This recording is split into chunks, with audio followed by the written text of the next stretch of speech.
This ride really started out when I was first diagnosed.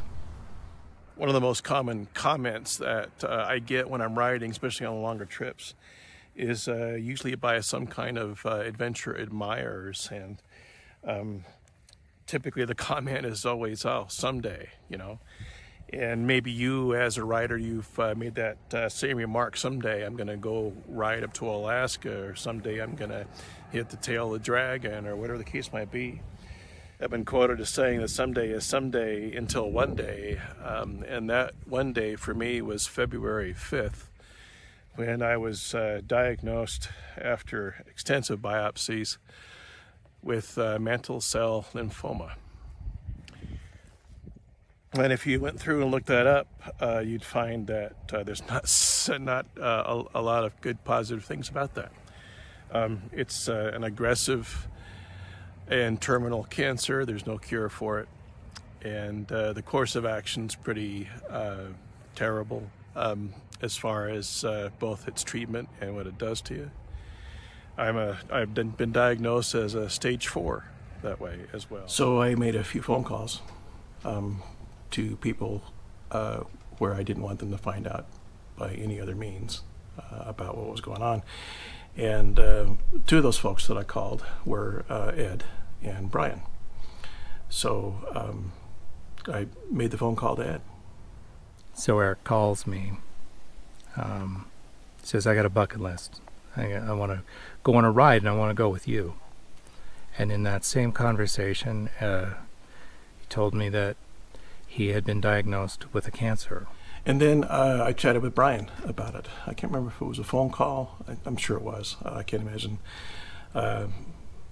breaking this kind of stupid news to somebody over a text or something that way. So, and that's, for me at least, when all kinds of things went in motion, you know, the bucket list kind of thing starts to come into play. And a big part of that bucket list was to do another motorcycle ride. I did one with my daughter Addie, the Pacific Northwest Tour, which was even more extraordinary post-diagnosis. It was during that ride that I had all the symptoms of my lymphoma. And not understanding what my body was responding to, that was just as wearing as this ride was, right? Here I'm responding to my chemotherapy in a way, and it was very similar. Very similarly exhausting. I haven't ridden this bike in a while. I got to get this ready now-ish. Had it into a shop, got it ready to go, and then didn't ride it because I was waiting for Eric was going through a lot of chemo, and then we made some concrete plans. He's on this trip for 21 days, and I'm just on the finishing up my leg of it.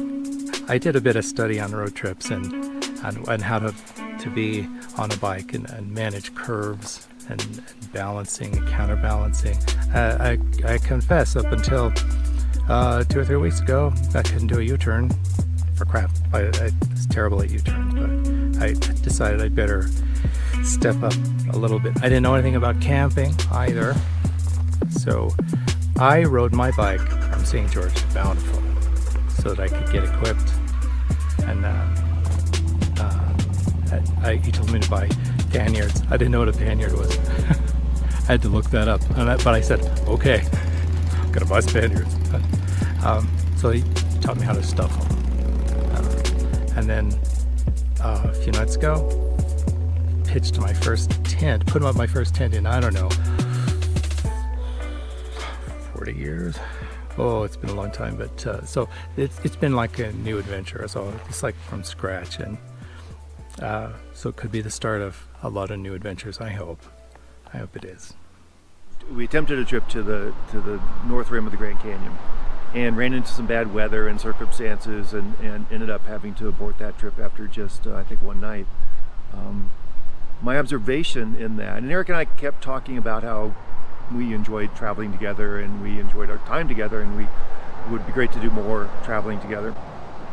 I personally was frankly skeptical of his health's ability to sustain a longer trip.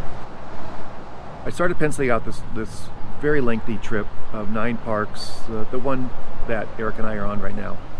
And I think one or two times I may have mentioned it to Eric, and he said, "Yeah, I'm in. I want to do that." And my own thoughts on that were, how? Right? I honestly didn't. After having the 2 other trips with him, and watched him, struggle with his health and his ability to sustain even those trips, I really was skeptical that this was going to work out. And in my own mind, I think I had sort of dismissed that was going to come true. It was going to be Eric's wish and hope, and I wanted to not douse that. But at the same time, I really wasn't thinking that was going to happen. And I think in November, Eric asked me, "What riding jacket do you use?" My riding jacket that we had last summer, kind of failed me. And what riding jacket do you ride? I said, "Well, the Climb Carlsbad, and why?" He goes, "Well, I want to buy this for our next trip." And I said, "Well, to be clear, what trip are we talking about here?" And Eric said, "Well, the 9 National Park trip, the big one." And I was shocked that was still an aspiration of his. And I, again, did not wanted to douse that, and said, "Great, you're on the list. Let's just do it." At the time that I talked with Brian, he was planning his national park trip, and I thought somewhere along the line that I had asked if I can come along with him. In talking to him, I guess that was more of an assumption on my part than it was actually getting permission to do so, but he was gracious enough to not only include me in the planning process, but also, elicit my input on the trip. And I talked to Sue about that. I said, I don't know how that's going to work out, and I've got this sort of selfish aspiration to get to all these parks, and Eric wants to join me, and I certainly want that to happen. So we started, planning, and I kind of went into my own deep planning mode and cranked out this very lengthy itinerary and agenda, very detailed, very specific. For me, it was pretty cool because somebody's doing all the hard work for me. And if you want somebody doing the detailed stuff for you, it's going to be Brian, because he's very meticulous in all his details and reservations and how many miles. And as we got into this year, Eric started chiming in a little bit about that, and we started looking at the plans together, and I became more convinced that he was convinced that this was the thing that he was going to do. Privately, I don't think I shared this with Eric at the beginning of the trip, I was skeptical that he was going to get very far. I just didn't know how his health was going to be able to, having seen the other 2 trips and the impacts that they had, how his health was going to be able to allow that to happen. I was feeling pretty good, actually. That was a pretty long ride from the Grand Canyon to Mesa Verde, and I thought, okay, this will be kind of the test for me whether or not I'm going to continue on. As I watched Eric go to Grand Canyon and make it and take a tough trip across northern Arizona where it was hot and challenging day, and go and do some hiking in Mesa Verde, and then go and do the loop of the other parks that we had to do in Colorado, I sort of every step of the way I kept wondering, it was a day at a time thing for me, right? Is he going to wake up tomorrow and go, I've had enough, and I just have to kind of call it now? And I think when we got to Denver, I was really kind of seeing that, hey, he was going to be stubborn about this. Whether I don't know how healthy he really was internally, but he certainly wasn't going to let me know if he wasn't, and we were going to just crank out the rest of this trip together. I loved Mesa Verde. Loved the ride. Loved the day. On a walk down to the Longhouse, I always tell people I hate hiking, but a few steps into it, I like it. Oh, and Eric he wore his Junior Ranger badge, and I wish I had, because he got some attention from other Rangers. It was the best.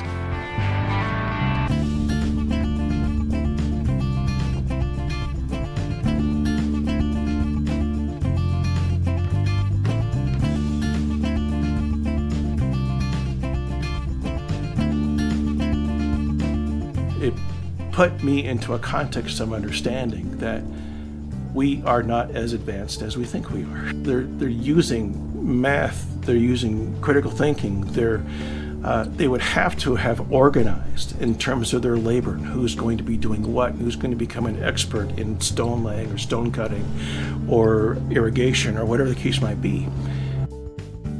The longer I spent there, the more I realized that we've muddied the waters considerably with technology. You know, I don't know that we've become any better or any more advanced. We might be able to do a lot more things there, but walking through the Longhouse really taught me that we collectively we're not as special as we think we are. Took a glorious ride through really bendy roads. Got to use my new bendy road skills.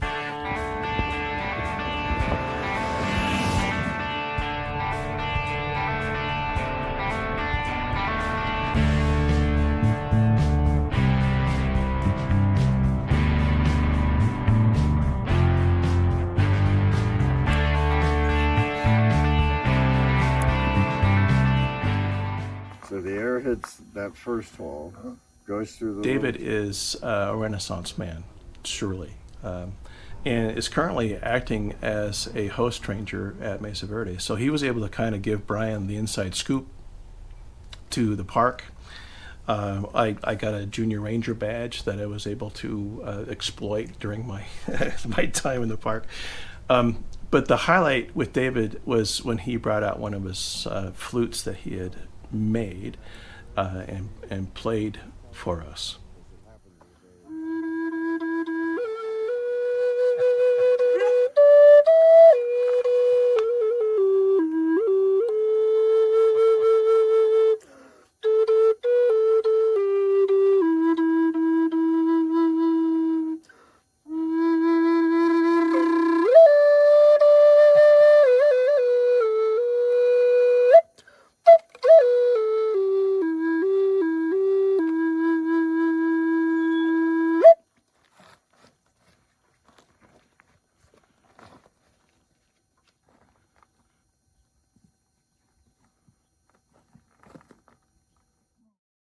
So Ed rode with us as far as Mesa Verde, and he had what looked like an extraordinary time as well, and it really kind of lit a fire under him as far as getting connected back to the road on two wheels again there, and I'm looking forward to doing a lot more rides with him as well. So Ed dropped out of our trio, and he made his way solo back to St. George, where he lives.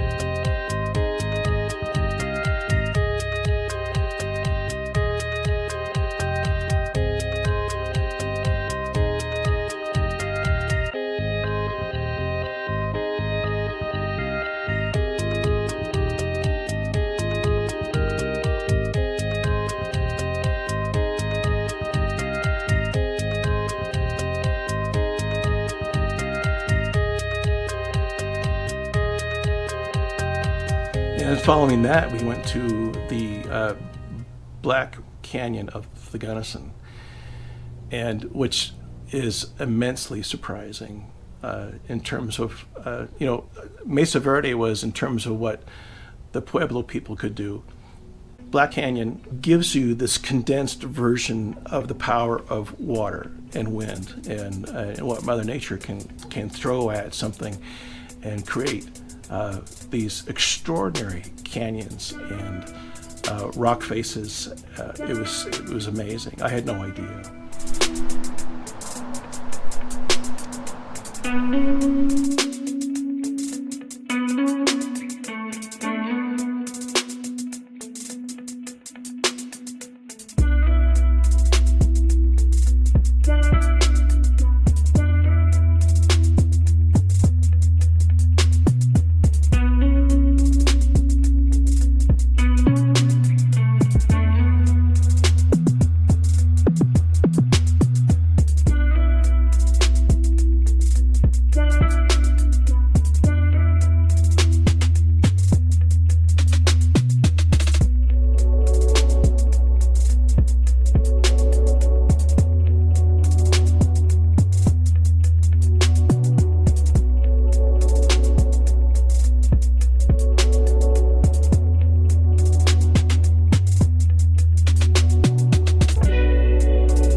After we visited the dunes, then we went up into Buena Vista, Colorado, and we went up the Cottonwood Canyon to the Collegiate Peaks campground, and that was probably my favorite campground. It was beautiful, it was quiet.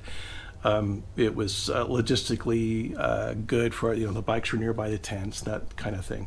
But it was just a kind of a great place to just relax and regroup and get things together. My best sleep wasn't in any of the hotels that we were at. It was with my tent and my sleep system, in the camping. And that's when all the pain settles in from the day, the backaches or whatever. But while I'm on the Tiger and while we're rolling, my hands will fall asleep, or you make accommodations, but the pain's no longer in the front of my brain. Somewhere in Colorado, the trip shifted for me, and it shifted in a really material way. And I shared this with my wife.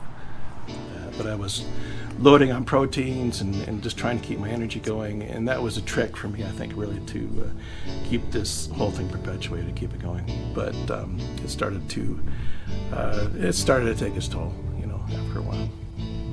I don't know. There's something about the vibration of 3 cylinders and the road going by beneath my feet.